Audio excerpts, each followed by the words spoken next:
MCB और contactor के बाद सबसे important part thermal overload relay. Auto में कैसे ट्रिप होगा, मैनुअल में कैसे ट्रिप होगा, स्टार्ट कमांड कहां से मिलेगा। आज की इस वीडियो में हम स्टेप बाय स्टेप सब कुछ आपको लाइव प्रैक्टिकल करके दिखाने वाले हैं, तो कृपया वीडियो में लास्ट तक बने रहें। अगर आप चैनल पर नए हैं तो कृपया चैनल को सब्सक्राइब जरूर करें। तो सबसे पहले हम आपको इसके पावर कनेक्शन के बारे में बता देते हैं। यहाँ देखिए L1, L2, L3 लिखा है, जहाँ पे कॉन्टेक्टर के आउटपुट से RYB फेस निकलेगा और यहाँ पे कनेक्ट होगा और नीचे से आउटपुट जाएगा सीधा मोटर में, जो T1, T2, T3 है। अब इसके बाद हम आपको कंट्रोल कनेक्शन दिखाते हैं। सबसे पहले हमारा आता है 9596 नंबर कॉन्टैक्ट। ये इसका NC पॉइंट है। 95 नंबर कॉन्टैक्ट में हमको फेस वायर कनेक्ट करना है और 96 नंबर से हमको आउटपुट मिलेगा, जो कि कॉन्टेक्टर में और पुश बटन में जाएगा। उसके बाद आता है हमारा NO पॉइंट। इसका यूज हम ट्रिपिंग के लिए करते हैं। इसके लिए आपको 97 में इनपुट देना है और 98 नंबर से आपको आउटपुट मिलेगा। और ये है इसका ट्रिप टेस्ट स्लाइडर। यहाँ से आप ट्रिप टेस्ट कैसे होता है, इसको आप लेफ्ट साइड स्लाइड करके यहाँ से टेस्ट कर सकते हैं। और उसके बाद इसको रीसेट करने के लिए आप इस ऊपर रेड वाले बटन को दबाएंगे और यहाँ से रिले रीसेट हो जाएगा।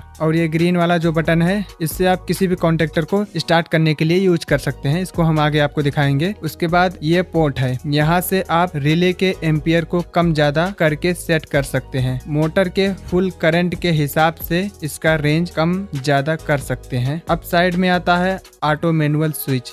यहाँ से रिले को ऑटो और मैनुअल में सेट करते हैं। ऑटो का मतलब मोटर ट्रिप होने के बाद अपने आप रीसेट हो जाएगा। मैनुअल का मतलब मोटर अगर ट्रिप होगी तो आपको खुद से रेड वाला बटन दबा के रीसेट करना पड़ेगा। और अगर आपका रिले ट्रिप हो रहा है ऑटो में तो वो तुरंत रीसेट नहीं होगा। 30 सेकंड के आसपास लगते हैं, उतने टाइम में आपका रिले ऑटोमेटिक रीसेट हो जाएगा। ऐसा नहीं कि तुरंत ट्रिप हो गया और तुरंत रीसेट हो गया, ऐसा नहीं है। इसमें जो पत्ती लगी रहती है वो गर्म होती है, उसके बाद जैसे वो धीरे धीरे ठंडी होती है तब आपका रिले जो है अपने आप रीसेट होगा, तुरंत रीसेट नहीं होगा। चलिए अब एक बल्ब और होल्डर आपको लगा के लाइव टेस्ट करके दिखाते हैं। न्यूट्रल वायर को हम डायरेक्ट बल्ब से कनेक्ट कर देते हैं और फेस वायर से हम इसकी पूरी कंट्रोलिंग करेंगे। अभी हम MCB से जो वायर निकलेगा उसको हम रिले के 95 नंबर कॉन्टेक्ट पर कनेक्ट करेंगे और 96 से जो आउटपुट निकलेगा उसको सीधा बल्ब में कनेक्ट कर देंगे। अब आपको ऑन करके दिखाते हैं। मान लीजिए ये हमारा कॉन्टेक्टर है और ये अभी चालू है। तो जैसे ही आप ये ट्रिप टेस्ट का बटन जो देख रहे हैं इसको लेफ्ट साइड दबाएंगे तो आप देख सकते हैं बल्ब ऑफ हो रहा है, लेकिन फिर वापस ऑन हो जा रहा है, क्योंकि ये रिले अभी ऑटो में है। अभी ये तुरंत ऑन इसलिए हो रहा है क्योंकि इसका हम अभी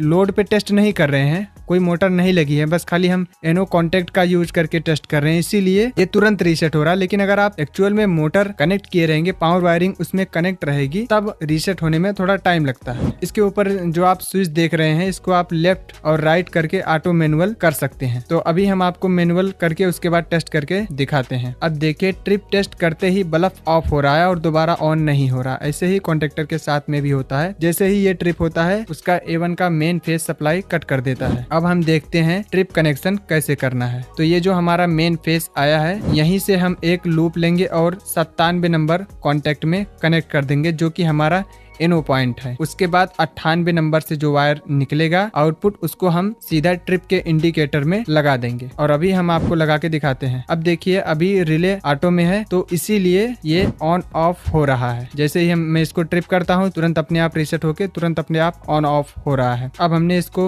मैनुअल कर लिया है और आपको ट्रिप टेस्ट करके दिखाते हैं। अब जैसे ही ट्रिप टेस्ट बटन को साइड करते हैं और तुरंत हमारा बल्ब ऑफ हो जाता है और ये जो ट्रिप का इंडिकेटर है ये ऑन हो रहा है। 96 नंबर कॉन्टेक्ट से जो सप्लाई कॉन्टेक्टर को होल्ड कराने के लिए गई है उसकी सप्लाई डिस्कनेक्ट हो जाएगी और इंडिकेटर की सप्लाई जुड़ जाएगी। मतलब जो NC था वो NO बन गया, जो NO था ये NC बन गया। अब हमारा कॉन्टेक्टर बंद हो चुका है और ये इंडिकेट कर रहा है कि आपकी रिले ट्रिप हो चुकी है। अब इसको रीसेट करने के लिए आप ऊपर जो रेड वाला बटन दिया गया है इसको दबाएंगे और रिले को रीसेट कर लेंगे। अब हम देखते हैं कि स्टार्ट कमांड का यूज कैसे करना है। मान लीजिए आप इसी रिले से कोई कॉन्टेक्टर होल्ड कराना चाहते हैं बिना पुश बटन के, तो आप ये 95 नंबर पॉइंट से एक आउटपुट लेके अपने कॉन्टेक्टर को होल्ड करवा सकते हैं। चलिए अब हम आपको इंडिकेटर लगा के दिखा देते हैं। अब देखिए हमारी रिले नॉर्मल कंडीशन में है। जैसे स्टार्ट बटन हम दबाते हैं, यहाँ देखिए इंडिकेटर ऑन हो रहा है, मतलब यहाँ से आपको स्टार्ट कमांड एक मिल रहा है। लेकिन अगर हमारी रिले ट्रिप रहेगी, उस कंडीशन में आप इस बटन को दबाएंगे तो स्टार्ट कमांड आपको नहीं मिलेगा, जैसे कि आप देख सकते हैं वीडियो में। चलिए अब एक बार इसका कनेक्शन हम आपको दिखा देते हैं।